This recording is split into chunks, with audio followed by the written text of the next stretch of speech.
ನಾವು ಇವತ್ತು ಬಂದಿರೋದು ಹೊಳೆಬಾಗಿಲು ಅಂದರೆ ಸಿಗಂದೂರು ಡ್ಯಾಮಲ್ಲಿ ಗಾಣ ಹಾಕಲಿಕ್ಕೆ. ಗಾಣ ಹಾಕೋಕ್ಕಿಂತ ಒಂದಿನ ಮುಂಚೆನೇ ನಾವು ಫುಡ್ ಮಾಡ್ತೀವಿ.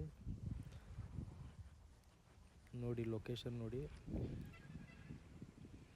ಈ ಥರ ಐತಲ್ಲ. ಫುಡ್ ಮಾಡ್ತೀವಿ. ಫುಡ್ ಮಾಡಿ ನೆಕ್ಸ್ಟ್ ದಿನ ಬಂದು ಅದೇ ಜಾಗದಲ್ಲಿ ಗಾಣ ಹಾಕೋದು. ಫುಡ್ ನೀವು ನೋಡ್ಬೋದು ಒಂದ್ಸಲ.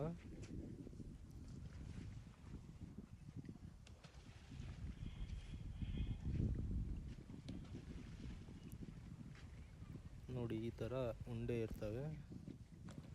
ಆ ಉಂಡೆನ ಹೀಗೆ ಎಸಿಬೇಕು ನೀರಲ್ಲಿ. ಗಾಣ ಹಾಕುವ ಒಂದಿನ ಮುಂಚಿತವಾಗಿ ಈ ಥರ ಎಸ್ಕೋಬೇಕು. ಉಂಡೆ ನೋಡಿ, ಈ ಥರ ಉಂಡೆ ಇರ್ತವೆ. ಮಾಡಬೇಕಾಗತ್ತೆ ಇದನ್ನು. ಈ ಉಂಡೆ ಹೇಗೆ ಮಾಡೋದಂತ ನಿಮಗಿಷ್ಟ ಆದರೆ ಕಮೆಂಟ್ ಮಾಡಿರಿ. ನಾನು ನಿಮಗೊಂದು ಅದರ ವಿಡಿಯೋ ಎಕ್ಸ್ಟ್ರಾ ಮಾಡಿ ಹಾಕ್ತೀನಿ.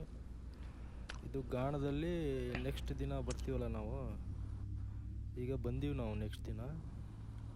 ಆ ಗಾಣದಲ್ಲಿ ಹಿಟ್ಟು ಹಿಂಗೆ ಹಾಕಬೇಕು. ಗಾಣದಲ್ಲಿ ಲೊಕೇಶನ್ ನೋಡ್ರಿ ನೀವು.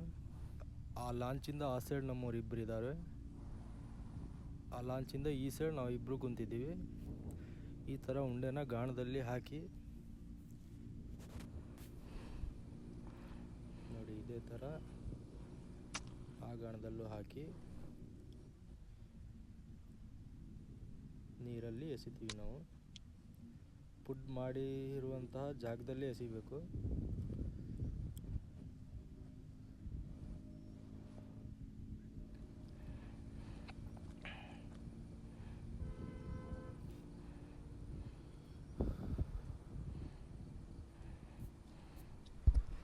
ನೋಡಿ ಇವಾಗ ಎರಡಕ್ಕೂ ಹಿಟ್ಟು ಹಾಕಿದ್ದೀನಿ, ಎರಡು ಗಾಣಕ್ಕೂ. ಈ ಥರ ಗಾಣನೂ ಹಾಕ್ಬೋದು, ಪಾಪಪ್ ಗಾಣನೂ ಹಾಕ್ಬೋದು. ನೋಡಿ ಹೀಗೆ ಹಿಡಿದ್ಬಿಟ್ಟು ಹೀಗೆ ಎಸಿಬೇಕು. ನೋಡಿ ನಿಮ್ಮಲ್ಲಿ ಎಷ್ಟು ದೂರ ಆಗುತ್ತೋ ಅಷ್ಟು ದೂರ ಎಸೆಯಲು ಟ್ರೈ ಮಾಡಿ.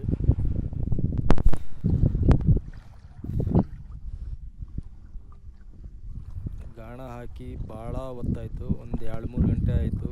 ನಮಗೇನು ಮೀನು ಸಿಕ್ಕಿಲ್ಲ ಇನ್ನೂವರೆಗೂ.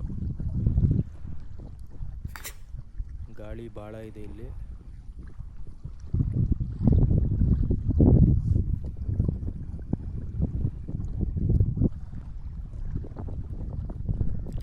ಅವ್ರು ನಮ್ಮ ಸಲ್ಮಾನ್ ಅಂತ ಹೇಳಿ. ಗಾಳಿನೂ ಸಿಕ್ಕಾಪಟ್ಟೆ ಇದೆ ಇಲ್ಲಿ.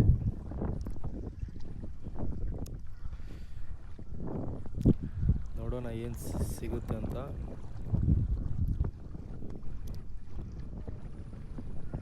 ನೋಡಿ ನಮ್ಮ ಸಲ್ಮಾನ್ ಅವರು ಒಂದು ಮೀನನ್ನು ಹಿಡಿದಿದ್ದಾರೆ. ಬಹಳ ದೊಡ್ಡದಿದೆ ಅಂತ ಹೇಳ್ತಿದ್ದಾರೆ.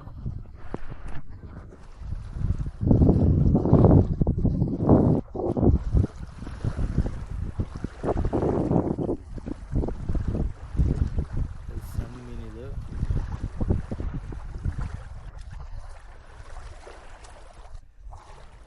ಇದು ಪಾಪಪ್ ಗಾಣದಲ್ಲಿ ಬಿದ್ದಿರೋ ಸಣ್ಣ ಗೌರಿ.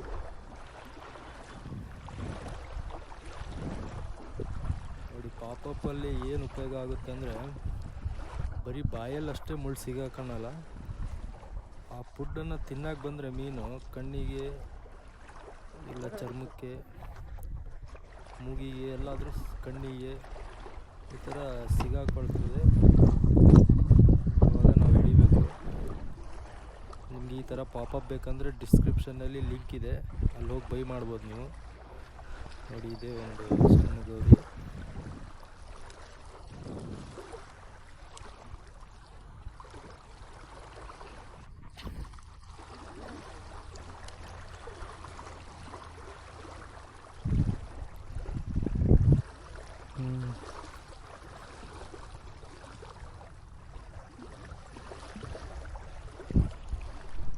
ನೋಡಿ ಇವತ್ತು ಸಂಜೆ ಟೈಮ್ ಆಯಿತು.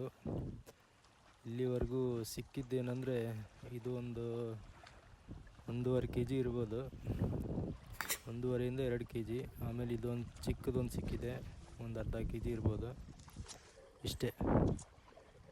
ಇವತ್ತು ಶಿಕಾರಿ ಚೆನ್ನಾಗಾಗಿ ಆಗಲಿಲ್ಲ. ನಮ್ಮ ಸಲ್ಮಾನ್ ಅಣ್ಣನವರು ಏನೂ ಹಿಡಿದಿಲ್ಲ.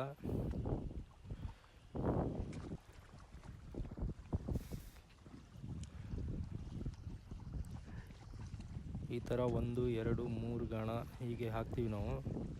ಹಾಕ್ಬಿಟ್ಟು ಮೀನನ್ನು ಹಿಡಿತೀವಿ. ನಿಮ್ಗೆ ದೊಡ್ಡ ಮೀನು ಹಿಡಿದು ತೋರಿಸ್ತೀವಿ. ನೆಕ್ಸ್ಟ್ ವಿಡಿಯೋದಲ್ಲಿ ಮತ್ತೆ ಸಿಗೋಣ.